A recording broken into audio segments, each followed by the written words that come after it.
नमस्कार। बिहार में जो लोग चौकीदार बनना चाहते हैं, उनके लिए साल 2026 से सब कुछ बदलने वाला है। सरकार ने भर्ती से लेकर जिम्मेदारियों तक हर चीज के लिए नए नियम जारी कर दिए हैं। तो चलिए एक-एक करके समझते हैं कि ये नए नियम आखिर हैं क्या और एक उम्मीदवार पर इसका क्या असर पड़ेगा।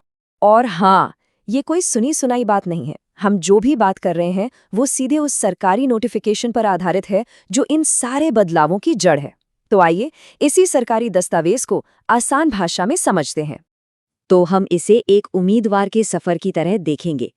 सबसे पहले समझेंगे कि नए नियम क्या हैं, फिर देखेंगे कि योग्यता क्या चाहिए, उसके बाद सिलेक्शन का मुश्किल प्रोसेस और फिजिकल टेस्ट कैसा होगा, और आखिर में जानेंगे कि एक चौकीदार के काम क्या होते हैं।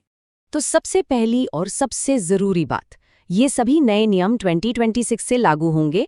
इसका सीधा सा मतलब ये है कि अब से एप्लीकेशन देने से लेकर नौकरी करने तक हर चीज के लिए एक तयशुदा और लिखित प्रक्रिया होगी। तो ठीक है, नियम तो आ गए, लेकिन किसी भी नौकरी के लिए सबसे पहला सवाल तो यही होता है कि उसके लिए योग्य कौन है। तो चलिए देखते हैं कि चौकीदार बनने के लिए किन शर्तों पर खरा उतरना जरूरी है। ये वो बेसिक शर्तें हैं जिनमें कोई छूट नहीं है। कम से कम 10वीं पास होना ही चाहिए, बिहार का स्थायी नागरिक होना जरूरी है, साइकिल चलाना आना चाहिए और जो भी फिजिकल स्टैंडर्ड्स हैं उन्हें पूरा करना होगा। ये पहली सीढ़ी है जिसे पार करना ही पड़ेगा। ठीक है, ये तो हो गई बेसिक शर्तें। अब आता है वो सवाल जो हर किसी के मन में होता है, उम्र की सीमा क्या है? और हाँ, ये अलग अलग कैटेगरी के लिए अलग अलग रखी गई है। देखिए, कम से कम उम्र तो सबके लिए 18 साल ही है। फर्क आता है ऊपरी उम्र सीमा यानी मैक्सिमम एज में। जनरल कैटेगरी के लिए ये 30 साल है, जबकि रिजर्व्ड कैटेगरी के उम्मीदवारों को 35 साल तक की छूट मिल जाती है। उम्र के बाद अगली जरूरी चीज है हाइट यानी कद। जनरल और पिछड़े वर्ग के पुरुषों के लिए कम से कम 165 सेंटीमीटर हाइट होनी चाहिए। वहीं SC/ST वर्ग के लिए ये 160 सेंटीमीटर है और सभी कैटेगरी की महिलाओं के लिए न्यूनतम हाइट 155 सेंटीमीटर रखी गई है। तो मान लीजिए कोई उम्मीदवार इन सारी शर्तों को पूरा करता है, तो उसका अगला पड़ाव क्या होगा? वो होगा सिलेक्शन प्रोसेस। चलिए समझते हैं कि उम्मीदवारों को किन किन परीक्षाओं से गुजरना होगा। ये पूरा प्रोसेस 3 बड़े हिस्सों में बटा हुआ है। सबसे पहले एक रिटन एग्जाम यानी लिखित परीक्षा होगी, उसे पास करने वालों का एक फिजिकल फिटनेस टेस्ट होगा और फिर दोनों के नंबरों को जोड़कर एक फाइनल मेरिट लिस्ट बनेगी। अब ये बहुत दिलचस्प है। कुल 125 नंबर का ये पूरा इम्तिहान है।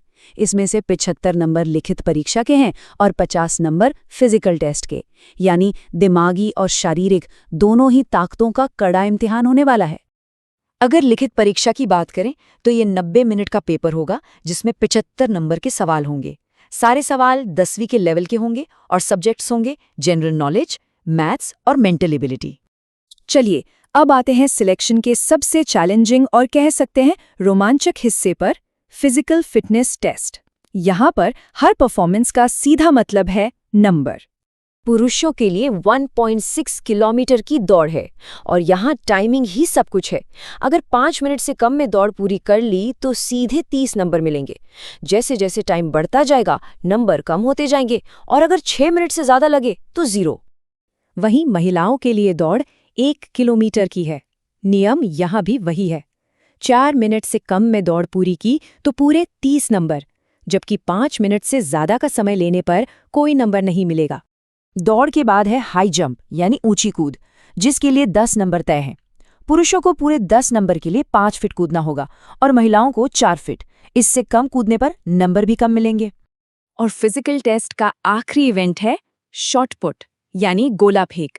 इसके लिए भी 10 नंबर हैं। पुरुषों को 16 पाउंड का गोला 20 फीट से ज़्यादा फेंकने पर और महिलाओं को 12 पाउंड का गोला 16 फीट से ज़्यादा फेंकने पर पूरे 10 नंबर मिलेंगे।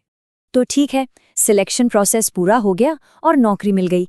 लेकिन नौकरी मिलने के बाद असल में एक चौकीदार का काम क्या होता है, उनकी जिम्मेदारियां क्या होती हैं? देखिए, ये सिर्फ एक नौकरी नहीं बल्कि एक बहुत बड़ी जिम्मेदारी है। एक चौकीदार को अपने इलाके में दिन रात गश्त करनी होती है, किसी भी संदिग्ध गतिविधि पर नजर रखनी होती है, छोटे बड़े विवादों की जानकारी ऊपर देनी होती है और जांच के दौरान पुलिस की पूरी मदद करनी पड़ती है। आसान भाषा में कहें तो वे अपने इलाके में पुलिस की आंखें और कान होते हैं। किसी भी जगह पर शांति और व्यवस्था बनाए रखने में उनका रोल बहुत ही अहम होता है और उन पर पूरे समुदाय का भरोसा टिका होता है। तो हमने पूरी प्रक्रिया को समझ लिया, योग्यता से लेकर सिलेक्शन और फिर कर्तव्यों तक। लेकिन इन सबका बड़ा मतलब क्या निकलता है? इस पूरे बदलाव का निचोड़ क्या है? देखिए, निचोड़ ये है कि 2026 से आ रहे ये नए नियम भर्ती प्रक्रिया को ज्यादा पारदर्शी और मेरिट बेस्ड बना रहे हैं। मतलब अब चौकीदार की नौकरी सिर्फ जान पहचान से नहीं बल्कि काबिलियत के आधार पर मिलेगी, जिससे जमीनी स्तर पर पुलिसिंग और ज्यादा मजबूत होगी। और आखिर में एक सवाल सबके लिए, क्या ये नया योग्यता पर आधारित तरीका बिहार में कम्युनिटी पुलिसिंग को एक नई जान देने में और उसे फिर से मजबूत करने में सच में कामयाब होगा? इस पर विचार जरूर कीजिएगा।